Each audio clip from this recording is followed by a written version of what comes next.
Moin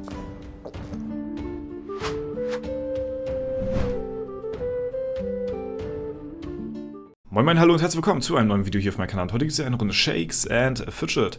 Heute versuchen wir mal wieder mit einem Zero Death Run durch den legendären Dungeon hindurchzukommen. Falls wir einmal sterben sollten, ist das Video vorbei. Ich versuche euch wieder meine Gedankengänge mit auf den Weg zu geben und wir versuchen so weit wie möglich zu kommen. Ich bin immer noch auf der Suche, beziehungsweise ja, versuche ich meinen 4. Zero Death Run zu meistern, das Ganze halt live im Video und ja, das Ganze, wie gesagt, kommt eigentlich ganz cool bei euch an und deswegen machen wir das auch weiterhin. Wir werden versuchen, unser Bestes zu geben. Das Ganze ist natürlich stark glücksabhängig. Wir können hier jetzt nach nach Etage 10 schon komplett aufs Maul kriegen, dann ist das so, dann ist das Video vorbei, das ist halt eben, ja, mehr oder weniger live, ja. Ich nehme den erstbesten Versuch auf und, ja, falls nicht, gucken wir, wie weit wir kommen, dementsprechend lange geht dann halt eben auch das Video, ne? Ja, genau, bevor wir aber losstarten, möchte ich mal nochmal ganz kurz einen Hinweis auf meinen Partner Holy Energy drauf hinweisen, für den ich viel zu selten Werbung mache, ja. Also ich lasse euch damit schon wirklich sehr doll in Ruhe, muss ich mal so sagen, aber dieser hatte vor letzter Woche eine neue Eistee-Sorte rausgebracht und zwar Lime Matcha Mint Green Tea.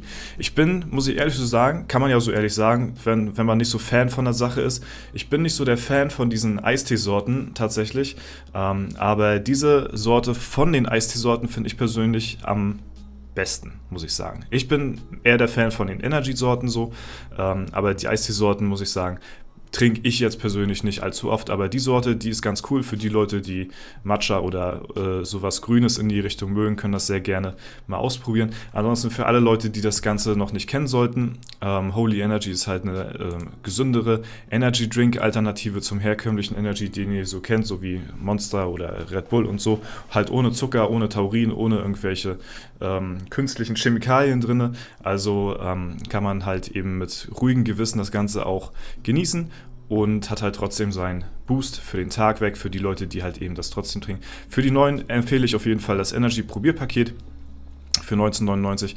Wenn ihr den Code DORZA5 eingebt beim Kauf, spart ihr euch noch 5 € dabei.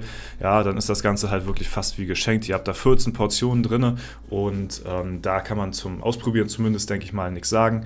Und ja, da auf jeden Fall alle Links unten in der Videobeschreibung. Da über meinen Link kommt ihr dann zur Seite und supportet mich damit dann auch noch indirekt. Deswegen vielen lieben Dank für jeden, der hier über die Seite kauft. Und ja, dann würde ich mal sagen, starten wir mal rein in den legendären Dungeon.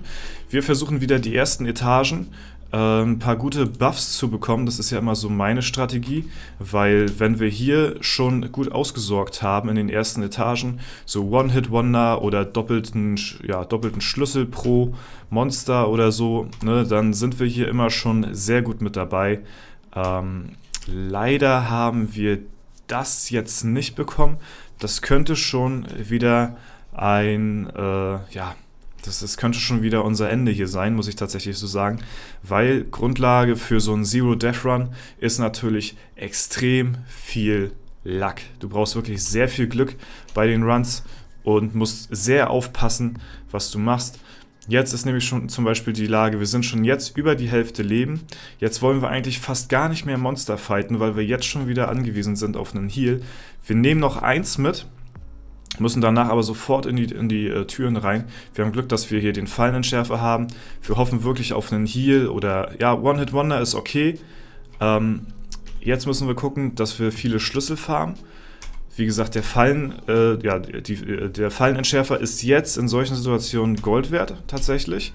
Allerdings brauchen wir halt wirklich, ist super, brauchen wir halt wirklich jetzt einen Heal. Ja? Oh, der Fallenentschärfer kam wirklich nochmal. Der kam wirklich richtig gut. Aber wir müssen aufpassen. Wir sind jetzt knapp vor Etage 25. Ich bin jetzt hin und her gerissen, weil eigentlich müsste ich jetzt schon wirklich versuchen, einen Heal zu bekommen. Und ich bin am Überlegen, ob ich das eine One-Hit-Wonder nicht verwerfen soll, um jetzt schon in die Tür reinzugehen, weil wir haben nicht mehr viele Chancen, um uns zu heilen. Und wir haben 9 Schlüssel, das ist okay, damit kann man wirtschaften. Und wir sind ja wirklich, also wenn ich mach's mal so, wenn ich jetzt nicht auf einen oder auf einen Zero Death Run aus wäre, dann würde ich in das Fragezeichen gehen. 100%. Würde ich machen, würde ich euch auch so empfehlen. Ich versuche jetzt aber wirklich so weit wie möglich zu kommen hier. Deswegen, und ich brauche einen Heal. Ansonsten wird das nichts. Wir können aber auch riskieren. Sollen wir riskieren? Ja komm, wir nutzen noch das One-Hit-Wonder. Es ist sonst auch irgendwo wasted. Komm, jetzt ist Risiko.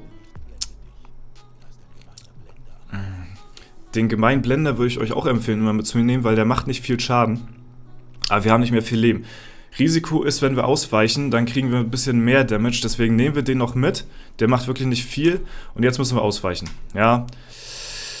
Okay, haben wir geschafft. Aber wir haben jetzt das Problem halt eben, wenn wir jetzt vom Monster getroffen werden, dann ist das Ding over. Weil dann haben wir überleben zwar noch einen Hit vom Monster, aber wir sind jetzt halt, wie gesagt, bei Etage 25 gleich. Und falls wir jetzt einen Hit kassieren sollten vom Monster, dann ist das Ding vorbei. So. Das ist halt das Risiko jetzt gewesen. Hätten wir jetzt anstatt das eine One-Hit-Wonder genutzt, wären wir in die Tür gegangen, hätten wir schon eine Chance auf einen Heal gehabt.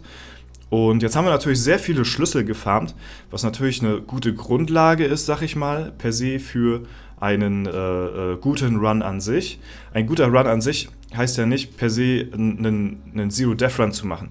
Ein guter Run an sich heißt ja so günstig wie möglich durch die Räume zu kommen. Und dann ist es halt auch okay, wenn man sagt, ja, wir sterben einmal auf den ersten 25 Etagen oder so oder bei Etage 25, haben aber für die nächsten Etagen eine sehr gute Grundlage anhand der Schlüssel gesammelt und ich sag mal 10 Schlüssel bei Etage 25 ist okay, da kann man aufbauen, weil die nächsten Etagen werden ja immer schlimmer vom Schaden her, ne?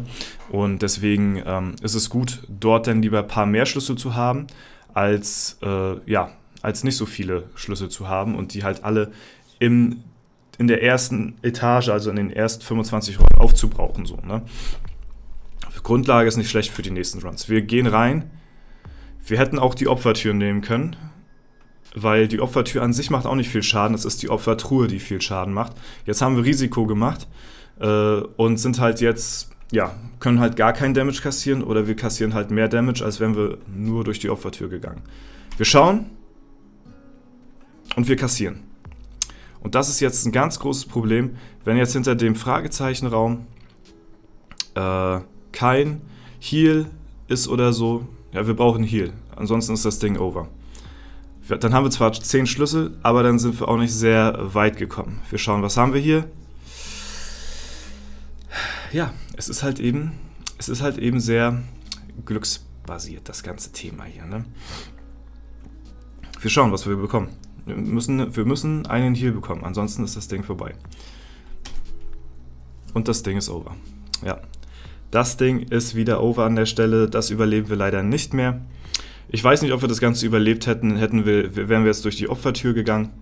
Wir hätten das Ganze überlebt, hätte uns das eine Monster jetzt nicht getroffen, dann wäre das safe gewesen, dann hätten wir hier noch gut weitermachen können an der Stelle, dann hätten wir knapp überlebt, aber dann hätten wir vielleicht gehofft, dass wir in den nächsten Etagen ein bisschen besser durchkommen, weil dann haben wir ja, wie gesagt, eine gute Grundlage mit 10 Schlüsseln, ist top, da kann man drauf aufbauen und wie gesagt, es ist kein schlechter Run, wenn man jetzt hier einmal stirbt, weil wie gesagt, jetzt habt ihr halt eine sehr, sehr gute Grundlage für die nächsten 75 Etagen. Nur ist es leider mit dem Zero Death Run diesmal in diesem Video auch wieder nichts geworden. Sehr schade, ja, aber trotzdem hoffe ich, dass ich da ein bisschen meine Gedankengänge mit euch teilen konnte und ihr das ein bisschen nachvollziehen konntet. Ja, wie gesagt, wir haben jetzt 10 Schlüssel, die nächsten Etagen sind jetzt easy, sag ich mal, weil wir jetzt halt eine sehr gute Grundlage haben. Ich zeige euch nochmal ganz kurz meine Statistiken.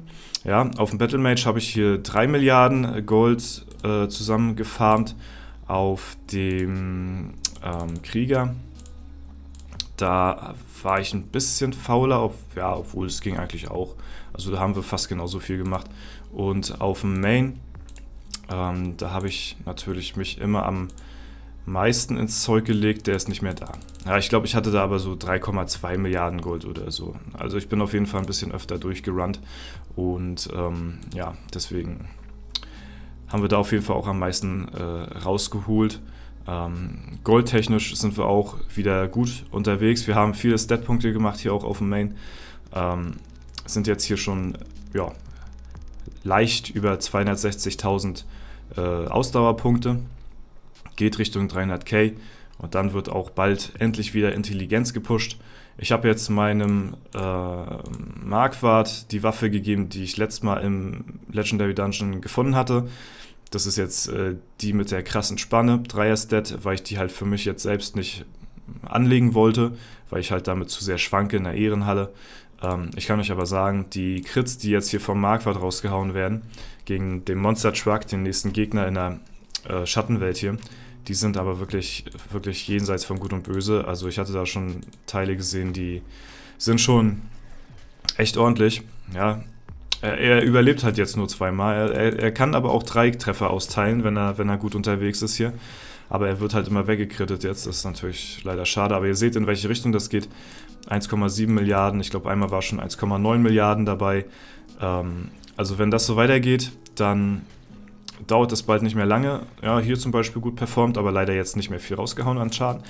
Wenn es so weitergeht, dann dauert der Monster Truck, glaube ich, gar nicht mehr so lange, wie ich mir das hätte gedacht, weil jetzt mit dem krassen Upgrade von der Waffe für den Marquardt sieht das Ganze hier schon echt gut aus. Also wir haben teilweise echt schon, oder ich habe teilweise gute Tries gehabt, 2,1 Milliarden und das von meinem Begleiter, ne?